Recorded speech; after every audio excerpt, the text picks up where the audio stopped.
Hi guys, welcome back to my YouTube channel activities with Gunjan Singh. So friends, आज के इस video में मैं एक हिंदी व्याकरण का चैप्टर लेकर आई हूँ जिसका टॉपिक है समान अर्थ वाले शब्द। बच्चों को आपने समान अर्थ वाले शब्द किस तरह से आपको बच्चों को सिखाना है, या कोई अगर स्टूडेंट भी अगर ये वीडियो देख रहा है तो वो ईजिली समझ सकता है कि समान अर्थ वाले शब्द क्या होते हैं। और इस वीडियो में मैं आपको साथ ही साथ समझाने के साथ ही साथ कुछ अभ्यास कार्य भी बताऊंगी इस विषय से संबंधित। तो चलिए वीडियो को शुरू कर लेते हैं।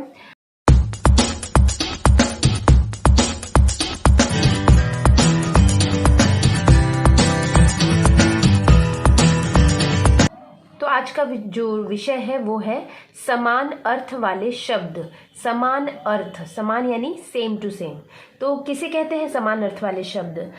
तो कुछ शब्दों के एक से अधिक नाम होते हैं। जैसे कि अगर बच्चों मैं आपके लिए अगर बोलूँ तो आपके भी नाम स्कूल में आपका नाम कुछ और है, घर में आपको मम्मी प्यार से कुछ और बुलाती है, दादाजी कुछ और नाम से बुलाते हैं, बट एक ही बच्चे के लिए कई नाम होते हैं ना, यानी कि समान अर्थ वाले, समान सेम, यानी एक बच्चे को ही अलग अलग नामों से बुलाया जाता है।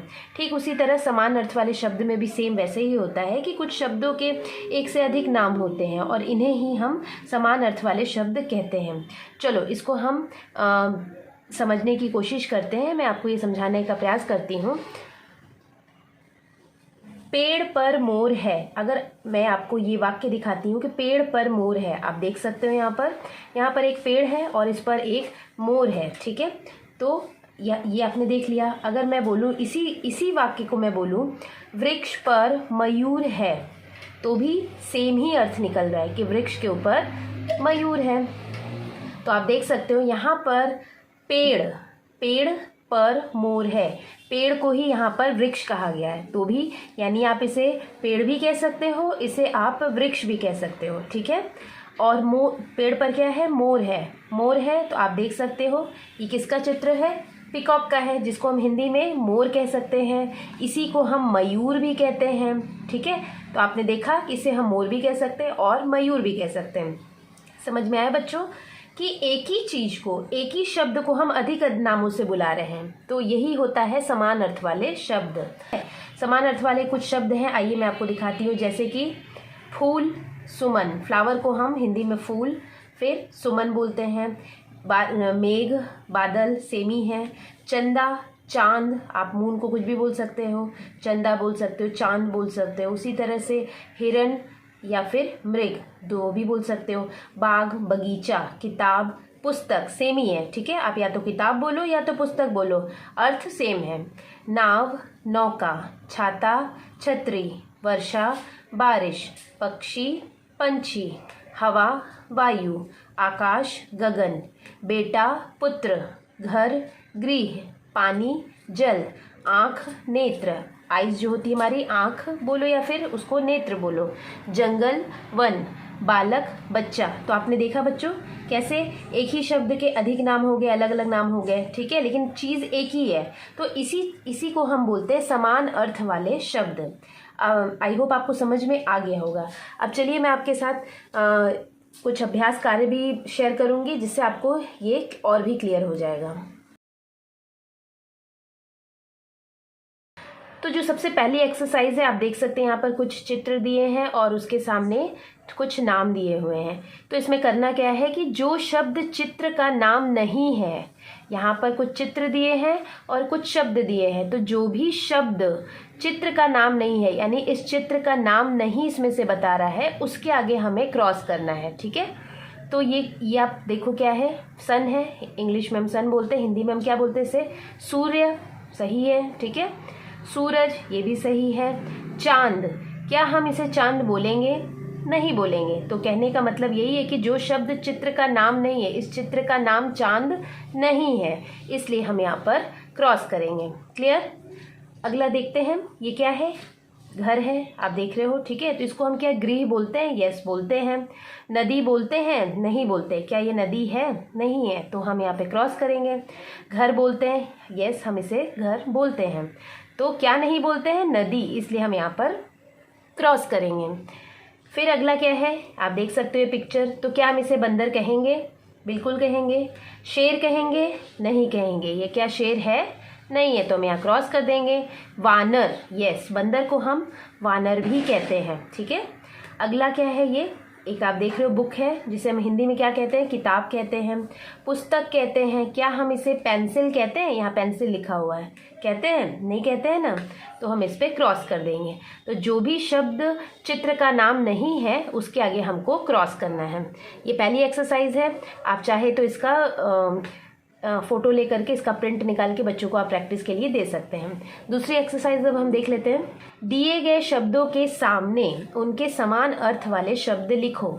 यहाँ पर कुछ शब्द दिए गए हैं और उनके सामने समान अर्थ, जो सेम अर्थ है, उनको हमको इनमें से फाइंड आउट करना है और यहाँ पर लिखना है। जैसे सबसे पहला आता है उपवन। उपवन को हम इसमें से क्या कह सकते हैं? वायु, बालक, जमीन, जल, बाग। यस, उपवन मीन्स बाग होता है, तो हम यहाँ पर लिखेंगे बाग, बाग। पानी, पानी को हम जल कहते हैं, तो हम यहाँ पर जल लिख देंगे। हवा, हवा को हम क्या कहते हैं इसमें से? वायु। ये समान अर्थ है, ठीक है, तो हम यहाँ पर वायु लिख देंगे। मोर, मोर को हम इसमें से क्या कहते हैं? मयूर, जैसा कि मैंने अभी आपको बताया था, तो आप यहाँ पर मयूर लिखेंगे। भूमि, भूमि को हम जमीन कहते हैं, तो आप यहाँ पर ज़मीन लिख देंगे, ठीक है। फिर उसके बाद लड़का, लड़का तो हम उसे क्या कहेंगे? बालक, तो हम यहाँ पर बालक, बालक लिख देंगे। ये एक्सरसाइज भी आप करवा सकते हैं बच्चों को। चलिए अगला देख लेते हैं। चलिए ये एक यहाँ पर डिफरेंट एक्सरसाइज दी हुई है, अभ्यास कार्य। चलिए देखते हैं। रंगीन शब्दों के समान अर्थ वाले शब्द चुनकर लिखो। यहाँ पर आप देख रहे हैं एक वाक्य लिखा हुआ है, इसमें दो जगह पर जो शब्द है वो रंगीन है, यानी कि कलरफुल है, आप देख सकते हैं। उसी को हमें बदल करके नीचे लिखना है ताकि सेम ही वाक्य बन जाए, लेकिन हमें शब्द को बदल देना है, ठीक है। रंगीन शब्दों के जो समान अर्थ वाले शब्द हैं वो हमको यहाँ से चुन करके, यहाँ पे आप देख रहे हो एक बॉक्स दिया है, यहाँ से हमें खोज करके यहाँ पर लिखना है। सबसे पहले लिखा हुआ जंगल में बंदर है। जंगल, जंगल को और हम क्या कह सकते हैं? जंगल को हम वन कहते हैं, तो हम लिखेंगे वन। में बंदर, अब बंदर को हम और क्या कहते हैं? यस, वानर, तो हम लिखेंगे वानर। अब पढ़ के देख लेते हैं इस लाइन को, इस वाक्य को। जंगल में बंदर है, वन में वानर है, ठीक है, तो ये सेम टू सेम है, ठीक है। बस हमने क्या किया, इन शब्दों की जगह पर समान अर्थ वाले शब्दों को चुन करके इसमें से रख दिया, तो हमारा वाक्य कंप्लीट हो गया। अगला देख लेते हैं। बगीचे में फूल खिले हैं। बगीचे और फूल, इसको चेंज करना है। बगीचे को और हम क्या कहते हैं? तो हम कहते हैं बाग, तो हम लिख देंगे बाग। में फूल, फूल को और हम क्या कहते हैं? सुमन, तो हम लिख लेंगे सुमन, सुमन। बाग में सुमन खिले हैं, जैसे बगीचे में फूल खिले हैं, बाग में सुमन खिले हैं, सेम ही है।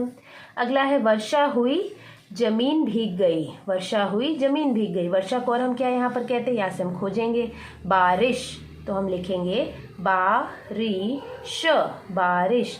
बारिश हुई जमीन भीग गई, जमीन यानी धरती, धरती, धरती भीग गई। बारिश हुई धरती भीग गई। आसमान में चांद है। आसमान, तो आसमान को और हम क्या कहते हैं? यहाँ से हमें खोजना है, तो आसमान को हम आकाश कहते हैं, तो हम लिखेंगे आकाश। कोई लोग आसमान बोलते हैं, कोई आकाश बोलते हैं। फिर है दूसरा चांद, कोई चांद बोलता है और कोई चंद्रमा बोलता है, लेकिन समान ही है, दोनों सेम ही है, चंद्रमा, ठीक है। तो आसमान में चांद है, आकाश में चंद्रमा है। तो देखा आपने किस तरह से हमने शब्दों के समान अर्थ वाले शब्दों को चुन करके यहाँ से यहाँ पर ये वाक्य को हमने पूरा कर दिया। आप चाहे तो ये एक्सरसाइज बच्चों को करवा सकते हैं। क्लास में बोर्ड एक्टिविटी में भी आप इस तरह के करवा सकते हैं चीज़ें, बच्चों को बुला करके ढूंढ करके वो इसको कंप्लीट कर सकते हैं। चित्रों में रंग भरो और उनके दो दो नाम लिखो। आप यहाँ पर देख रहे हैं किसका चित्र है? हिरन का, ठीक है। तो आप इसको पहले डॉटेड लाइन को आपको ट्रेस करना है, इसको कंप्लीट करना है, इसमें रंग भरना है और यहाँ पर दो जगह खाली है, यहाँ पर इसके दो नाम लिखने हैं, हिरन, मृग, ऐसे आप लिख सकते हैं। उसी तरह से ये आप देख रहे हैं क्या है? ये है एक अम्ब्रेला, तो इसको भी आपको पहले कंप्लीट करना है, कलर करना है और इसके दो नाम लिख सकते हैं आप। तो आप क्या लिख सकते हैं? छाता, छतरी, ऐसे आप 2 नाम लिख सकते हैं। तो इस तरह से आप बच्चों को समान अर्थ वाले शब्दों की प्रैक्टिस करवा सकते हैं और हमेशा उनका जो ये कॉन्सेप्ट है वो अच्छी तरह से क्लियर कर सकते हैं। आई होप आपको मेरी वीडियो अच्छी लगी होगी। अगर मेरी वीडियो आपको अच्छी लगती है तो प्लीज़ मेरे चैनल को लाइक कीजिए, शेयर कीजिए, और अगर आप मेरे चैनल पर नए हैं तो प्लीज़ बेल आइकन को प्रेस कर लीजिए ताकि आने वाली सभी वीडियो का नोटिफिकेशन आपको मिल पाए। मिलते हैं नेक्स्ट वीडियो में। Thank you, bye bye.